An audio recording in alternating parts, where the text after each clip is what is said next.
author, columnist, managing editor of LibertyNation.com, podcast host and conservative policy advocate. We dismiss history at our peril. Liberty Nation Radio with Mark Angelides.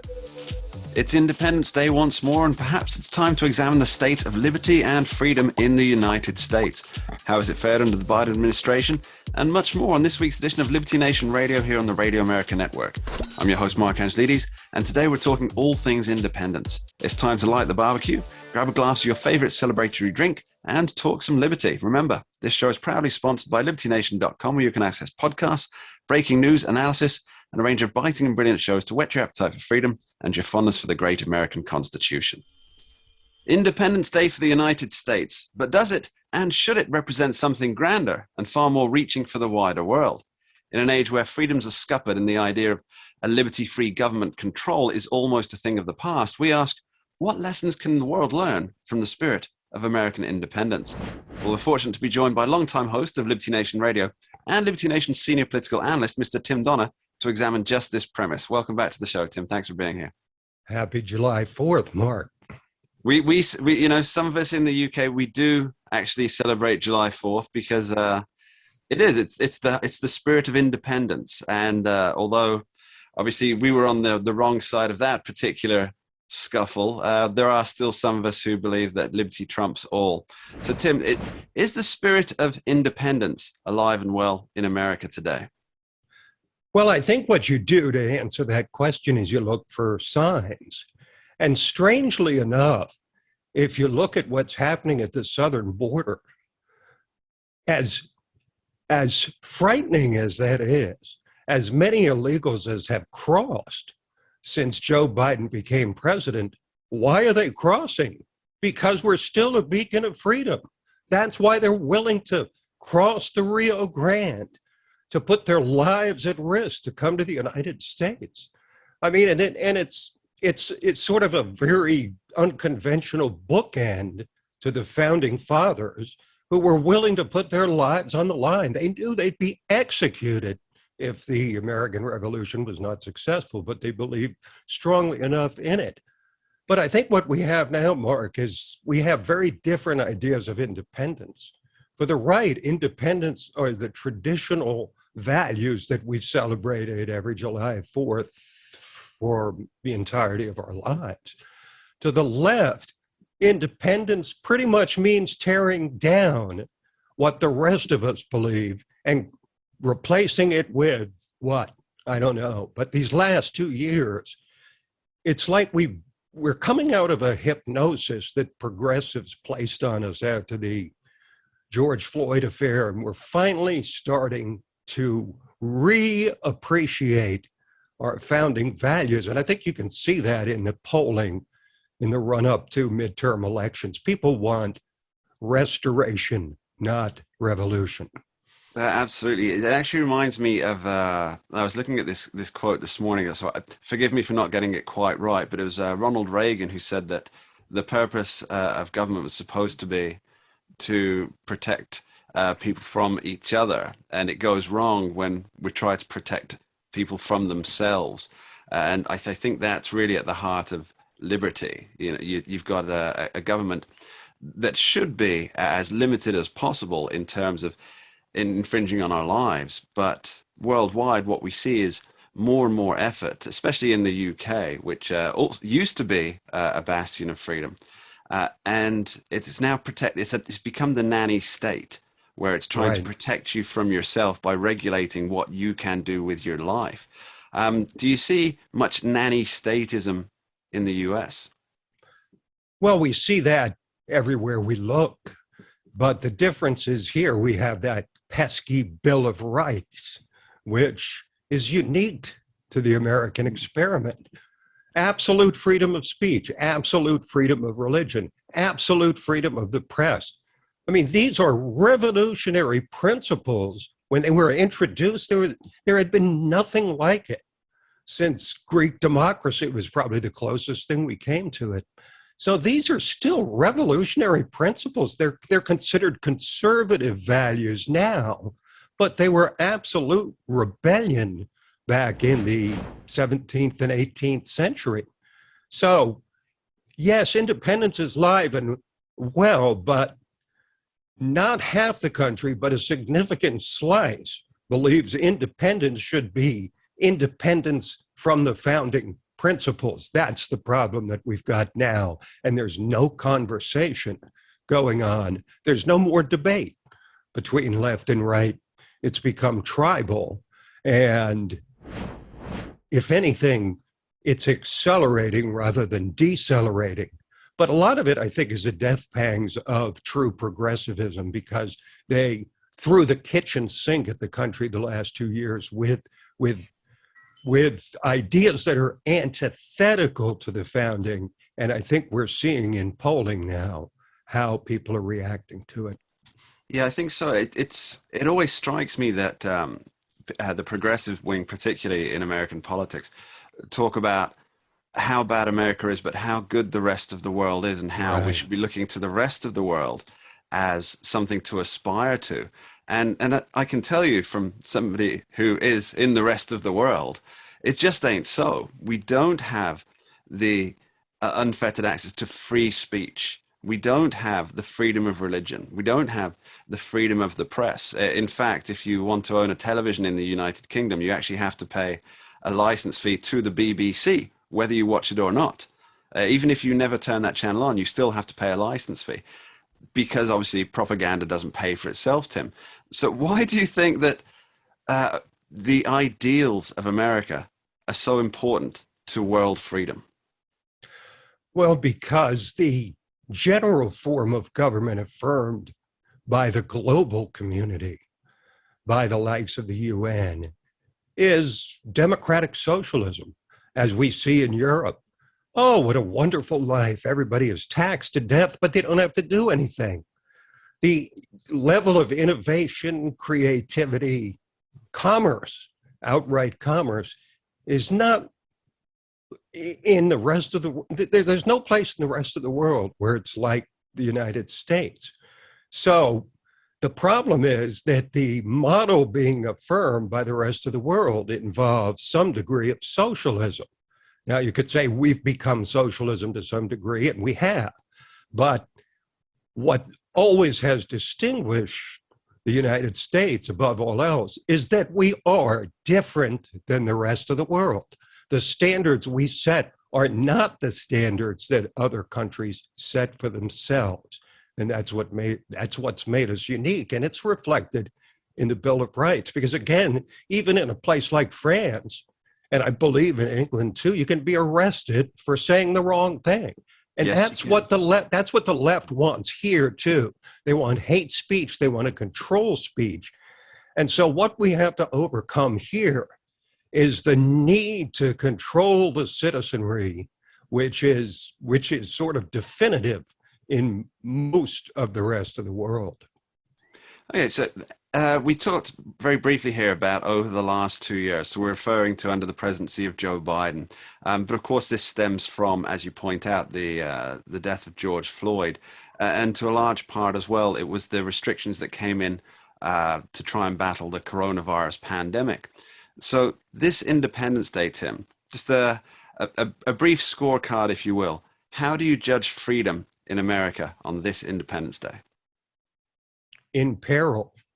It's in peril to a degree that we really haven't seen probably since the 1960s in terms of the response by those who would want to tear down the model of freedom that we've celebrated for almost 240 years now, right? So it's in peril because it seems we have a significant faction in this country that now more than ever has no respect and in fact has contempt for our founding principles.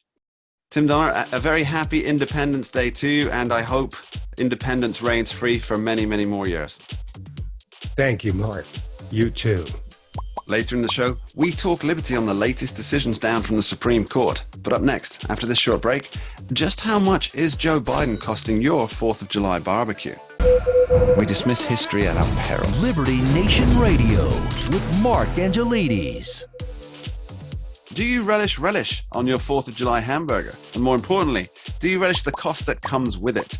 As families and friends across the nation celebrate Independence Day, with backyard meals, we ask, just how much has that set you back under the Biden administration? Well, to help us figure out these numbers, we're joined by economist and author, Mr. Andrew Moran. Welcome back, Andrew.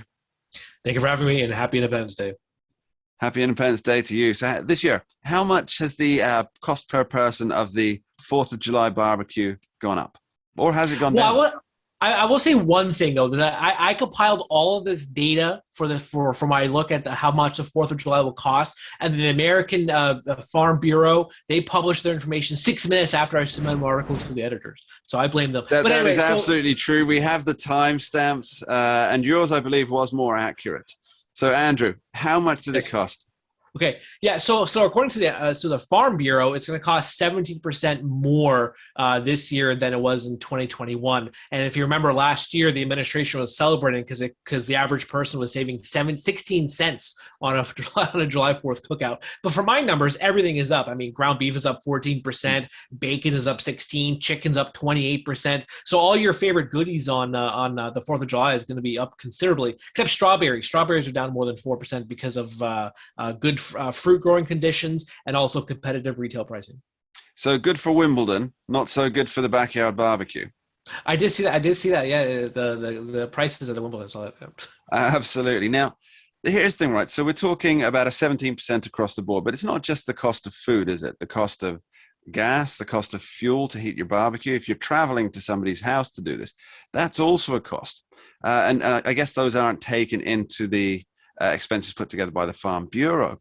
So how is the average American faring now, and how will that feel going into the summer as we're expecting costs to continue to increase? Well, if you compare the July 4th, or at least from now, compared to July 4th last year, gas prices are up an astounding 58%. Diesel's up another 60%, maybe even 70%. So all these costs just to get to somebody's house to have a 4th of July celebration, it's going to cost you an arm and a leg. You're better off. I noted in my article that you're better off just being a breatharian, and in this case too, you're better off just walking to your friend's house to celebrate Old Glory and bleed red, white, and blue. But overall, I mean, people's conditions are worse off than they were a year ago. Because their savings have been depleted.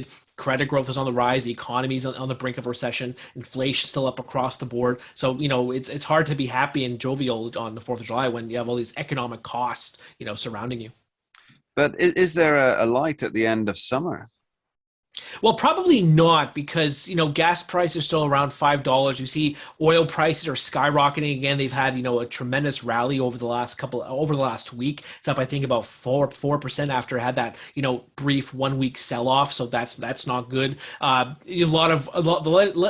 funny is that a lot of analysts are now worrying about hurricane season. That it seems like everyone just forgot about hurricanes during the run up to $5 a gallon. So if there's a hurricane happening on the East Coast or the southern region of the United States, that's going to add dramatically to the price of gas. So you could probably see, like a lot of Liberty Nation readers noted in a recent poll of ours, many expect $6 a gallon of gasoline, and when you have hurricanes, it's most likely going to happen.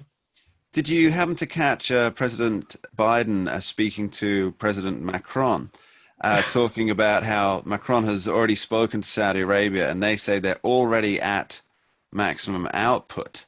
So what is behind Joe Biden's plan to go there to try and get them to ramp up more output when they already say that's as much as they can manage? Well, I would say that watching Joe Biden trying to listen to Macron, he looked completely confused. It looked like he had no idea what Macron was talking about at all. But yeah, I mean, we should point out that Macron was speaking English at the time. That's correct. But since last fall, Biden, he's been pleading for OPEC and a lot of the Middle Eastern countries to start ramping up output. But OPEC keeps saying, we're doing as much as we can. And also, there's a lot of speculation that with fears of recession, which would lead lead to a reduction in demand, that there is concern that OPEC would either just freeze production at their planned output of 600,000 barrels per day, or even decrease it, which would of course add to tight conditions in the global energy markets. And Macron is right. You look at some of the numbers coming out of the UAE and Saudi Arabia, and they are nearly at maximum capacity. Which of course, I mean, they like that too, because the higher energy prices are, the more they recuperate from the COVID era demand destruction that occurred with that some prices to sub-zero. So they're still making up for that lost time, for the lost year that they had. Yeah, but of course, if they don't have any more to give, then Joe Biden's not going to be able to bring that in. If I may add one thing though about countries like Saudi Arabia and the UAE and the broader OPEC, is that they're really transitioning away from North America and Western Europe to Asian countries.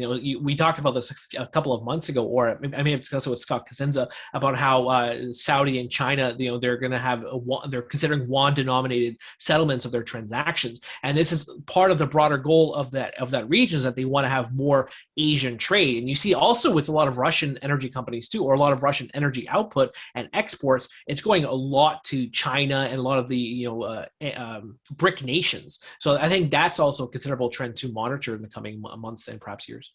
I think many of our listeners are just screaming at the radio now, or the computer if they're watching it there, and they're just saying, why don't we do energy at home? I mean, under President Trump, for at least a few months of his last full year in office, the United States was energy independent. And that was a great place to be. It meant that costs were down. It meant that the future was looking rosy, and dependence on foreign oil was at an absolute minimum. And of course, geopolitical issues such as the invasion of Ukraine wouldn't really impact how domestic production goes on.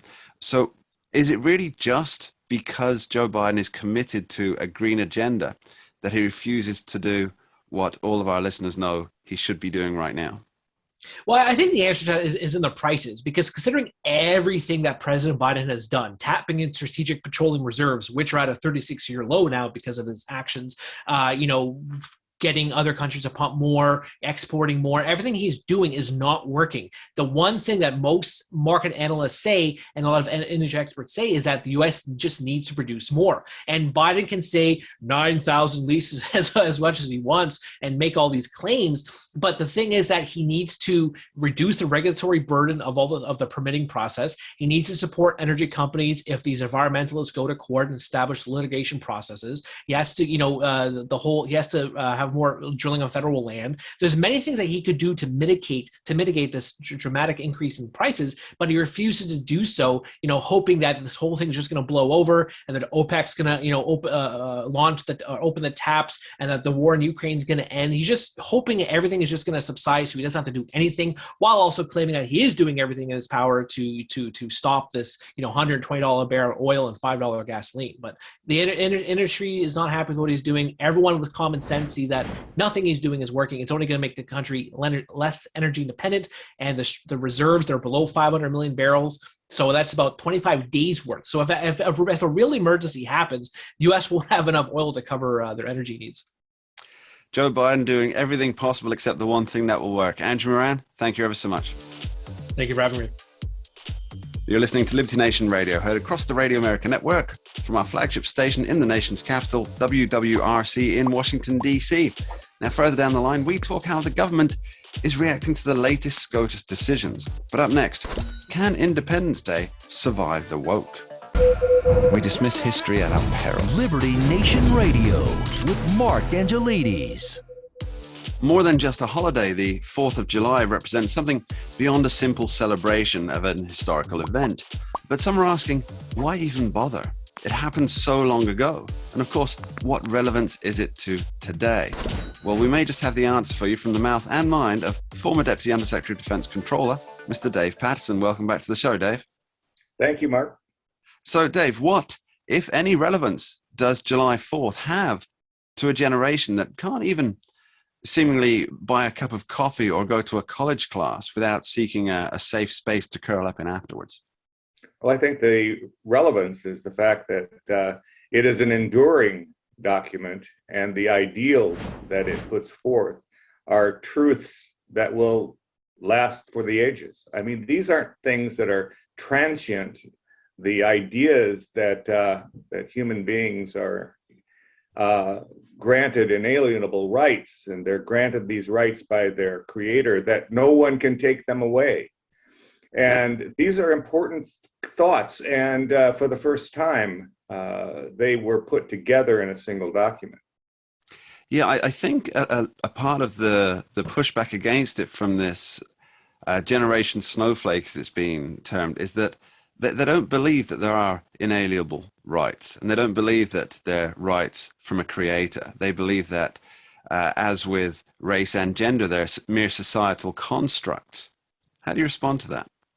Well, you're simply wrong. I mean, Not me. yeah, well, not you, of course, Mark, but they are. I mean, it's at what point there has to be some truth. There has to be some standard by which you judge everything else. And these truths that were written down and voiced so eloquently, I stand as a standard, a baseline from which we should judge all the things that we do. I think that this is a problem, you see, with the current way of thinking. If you have no such standard, then all standards are fine. Why can't I rob you? Why can't I kill people? Why can't I do what I want to do? What we're faced with, I think, is a generation that is absolutely fascinated and has adopted the magic wine, which is, I want what I want when I want it. Well, I'm sorry, that doesn't work in a society if you want it to work well. Yeah, it doesn't even work in a libertarian society, because there are, of course, limits that begin. My limits begin where yours end. Now, do you think that obviously we've seen in recent weeks there have been reports that almost every branch of the military is struggling to meet its recruitment quotas, and that I believe of the younger generations, only 9% would even consider joining up with the military. And this, to me, this seems like it could be described as a lack of patriotism. Now, we hear so much about people hating their own country, wanting to renounce U.S. citizenship, as some notable people have often done in response to Supreme Court rulings, Trump elections, and the like. Where does this all come from? Why don't they have a feeling that the country that they were born in, that gave them the rights to protest, the rights to speak their mind freely, why don't they consider that worth saving? Well, I think that where you start to look for the problem is in the education system. When I was in school, patriotism was a thing to be proud of. That you said the Pledge of Allegiance every morning. You were literally indoctrinated with the idea that the United States was an exceptional country, that we had done things that no other country had ever done. This idea of a Declaration of Independence and a Constitution that we have was, at the time, an extremely radical concept. But as radical as it was, it prompted us to do things like the Emancipation Proclamation, to fix things that were bad. And that's the point that I think these folks miss, is that they're railing against the very construct that allows them, first, to rail, and secondly, to fix problems. Yeah, I guess if you spoon feed people a decade's worth of telling them that their country was built on racism and hatred, and for the people who buy that story, there's nothing here to celebrate. So they're looking, specifically, I'm looking at the 1619 project, where really it's quite sad that there isn't a 1776 project on the go. But is there a way back for this, I think so, outside of education? Well, I think so. I think that at some point, the government, the United States leadership, has to realize that in order to do what they think they need to do, they're going to have the support of the vast majority of the deplorables. And right now, they don't have that. And they're going to have to change their point of view. I mean, that's what we have been very good at, and the idea of compromise to end up with perhaps not everything that you wanted, but something in the end that will be better than you started with. And I think that these are the kinds of notions that have made the United States great, and that made people willing to stand up and fight for their country. I take your point that the military is currently having a problem with recruiting, but then when you see what's going on, is it really a military you'd want to join? That's a very good question, David. It does bring me nicely onto my next one. We spoke recently about how the military is training and, as you point out, indoctrinating its recruits, especially the more elite military, graduates of West Point, for example, in being woke and being aware of preferred pronoun etiquette. What kind of values are these that resonate with the heartlands where most of the military signups come from? Well, it doesn't resonate. I mean, they think these people are fools. I mean, if you can't anatomically assess the evidence of whether you're a female or a male, then you've got a serious problem. And they recognize that. I mean, it's silly. I mean, it's not, there would be a time in our history when no one would even consider talking about that because it didn't make any sense. Well, it doesn't make any sense today, and people recognize that. I mean, people who are considering the military as a career, they're not fools, and they can see that this is just not the direction in which they think the country should go or the military should go. How do you think people are celebrating July 4th this weekend? Well, $300 million worth of fireworks, I think, for starters. And, in the heartland. And that's just at your house, Dave. That's just in my cul-de-sac. Fireworks are really expensive. I don't know if you know this, but my goodness. Yeah, I think that there's still this eagerness to celebrate the Declaration of Independence. And interestingly enough, it was the Declaration of Independence that George Washington was so keen on getting accomplished so that he could get it out to his troops to give them support and bolster their desire to keep going. And so he was really keen on getting this document to the troops. And now today, to have our military leadership back away from the very principles that it engenders, it's despicable behavior. If only school teachers were as keen as General George Washington. Dave Patterson, thank you ever so much. Thank you, Mark. Happy to be with you. After this short break, we're back talking liberty with Scott Cosenza. SCOTUS once again rocks the government's world. Don't go anywhere. We dismiss history at our peril. Liberty Nation Radio with Mark Angelides. The Supreme Court has ruled against the EPA in being able to determine its own regulations and powers.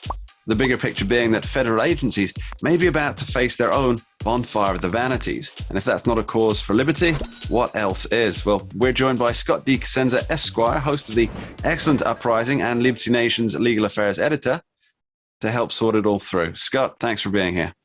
Thank you, Mark. On Justice Breyer's last week in the court. Absolutely, yeah. It's leaving on a low note. So, Scott, give us a brief overview of what happened at the Supreme Court. Are you speaking specifically about the EPA case? About the EPA case. All right, because there's been a lot going on. So, we will get to that, I guarantee it. Yeah. So the EPA case was about the Obama-era EPA promulgating or putting forth new regulations pursuant to the Clean Air Act, where basically they were going to regulate and regulate with the intent to eliminate, these coal-fired electricity plants. Well, the state of West Virginia, where a lot of coal comes from, a lot of high-quality coal comes from, they sued, and they said the EPA never had the power to do this. They're regulating all this stuff, which their grant of authority doesn't include, and they sued. And the court examined the case, and there were two questions that were basically important for court watchers. Number one, did the state of West Virginia have the right to sue? Because all the EPA regulations weren't formalized. So the question was then, whether or not they had the right to sue or did they have to wait to sue. And the court said they could sue because they were damaged by what the agency had already done. Okay. The economic damages were, big and potentially going to be severe. The second question then was the EPA okay? Did they follow the law in putting forth those regulations? And sort of with the way things have been trending with the court, with these kind of conservative wish list cases, if you will, coming through, the reversal of Roe, the granting of gun carry rights, there was, a hope that there would be a very firm rule tamping down agency rulemaking power by the court. I think we have a sort of a middle ground where the court did tamp down agency rulemaking power, but we got a Chief Justice Roberts opinion on it rather than, a Justice Gorsuch or a Justice Thomas opinion on it. So immediately upon reading who the name of the author was, that sort of tells you a little bit about, how that rule is going to come down.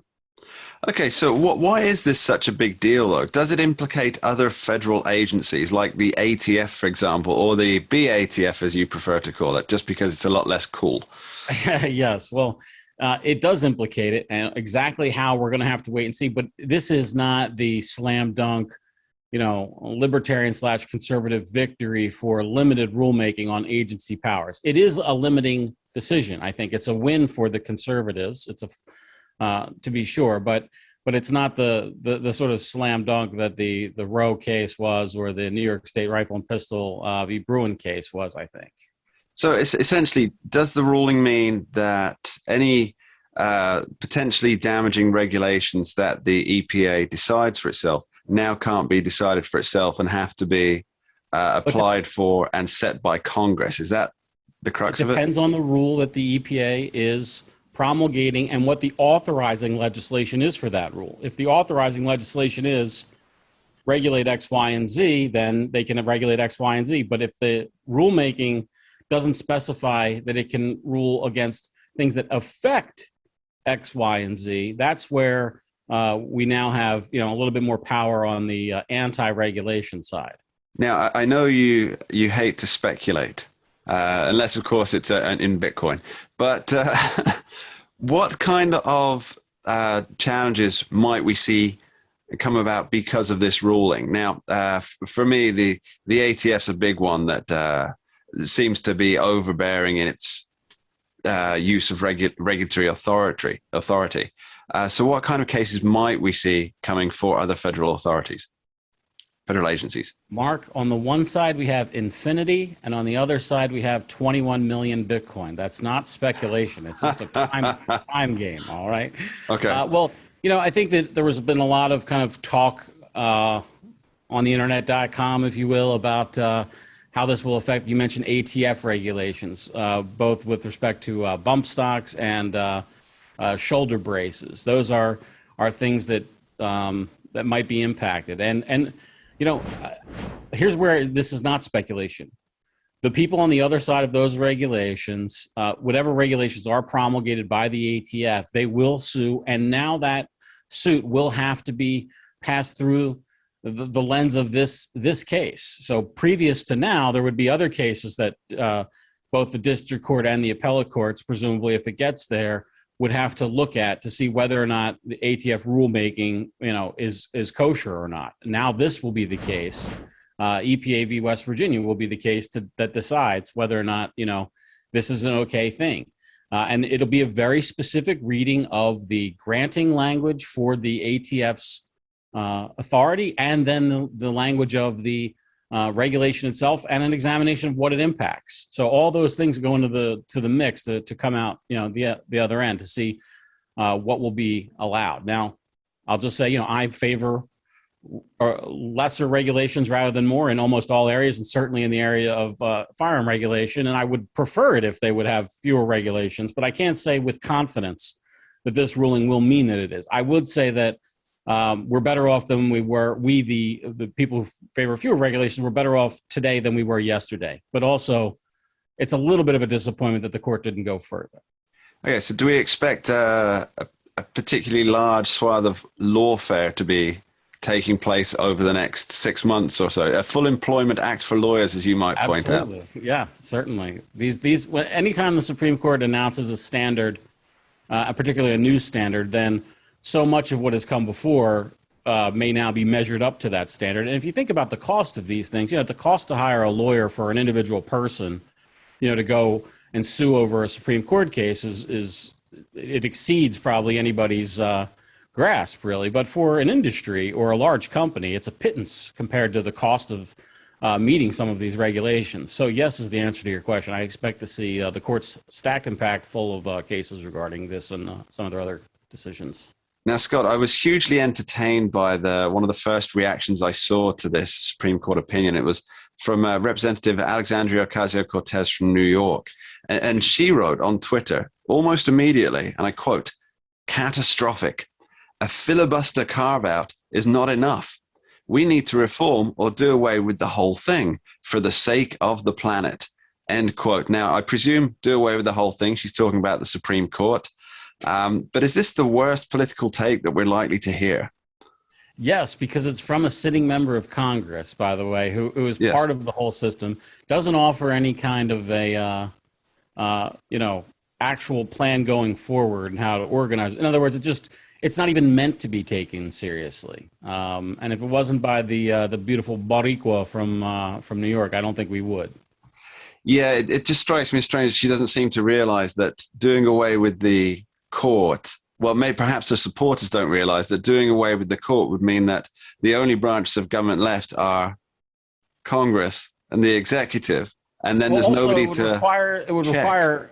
Yeah, I mean, it's not even worth us really. I mean, it's preposterous to talk about. It's not even meant to be taken seriously. Think of what would be required: a constitutional amendment, removing the Supreme Court, and what would be in its place, and how would our nation govern it? I mean, it's silly. It's just silly. She needs to be forcibly made to watch Jack Black's School of Rock, which I believe outlined the three branches of government rather well.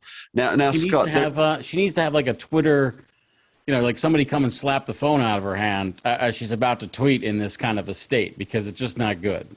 that doesn't happen until you're a Republican president, Scott. I'm sure you know that. Now, Yeah. This has been quite the season for the Supreme Court. As you mentioned, Justice Stephen Breyer has retired. Justice Ketanji Brown Jackson is now a sitting member of the Supreme Court.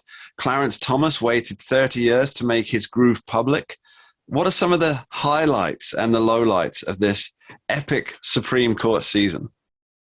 Well, it's the cases, Mark. It's the reversal of Roe v. Wade and the institution of respect and incorporation of the Second Amendment rights of the people against the states. It's that the scared Puerto Rican single mother of three in a bad neighborhood in New York City can actually get a license to carry a gun to protect herself. We know that the civil authorities are not doing the protecting. Crime is off the charts, and it's what's going on with the reversal of Roe v. Wade in and of itself is worthy of more time, than we have time for in a full hour of radio to discuss the implications that it will have politically and also just in every other measure in society. We're entering a new era. Scott DiCosenza, a happy Independence Day too, and cheers to the new era. God save the Queen. And that's all we have time for on this week's edition of Liberty Nation Radio here on the Radio America Network. I'd like to thank our guests, Tim Donner, Andrew Moran, Dave Patterson, and Scott DiCosenza. And of course, my thanks and best wishes go out to you, the listeners, on this 4th of July weekend. I'd like to leave you with my final thoughts for this week's show.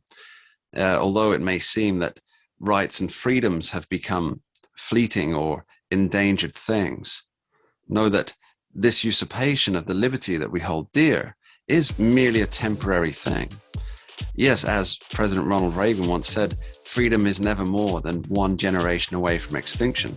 And he was and is correct. But take heart at the words of Voltaire, who said that injustice, in the end, produces independence. Happy Independence Weekend to you. We dismiss history at our peril. Liberty Nation Radio with Mark Angelides. We're doing it for real, really real. Liberty Nation. And Jeff Charles, contributor for LibertyNation.com. I think we're starting to make an impact. Liberty style, fighting for freedom. The tracking poll sponsored by Liberty Nation for Thursday. Mentioned by Dan Bongino, Rasmussen, Jordan Peterson, and I can others. do it again if you want me to. Cited in Mark Levin's American Marxism. I think we're starting to make a really big impact. Get noticed. We're doing it. Rock on. I'm gone.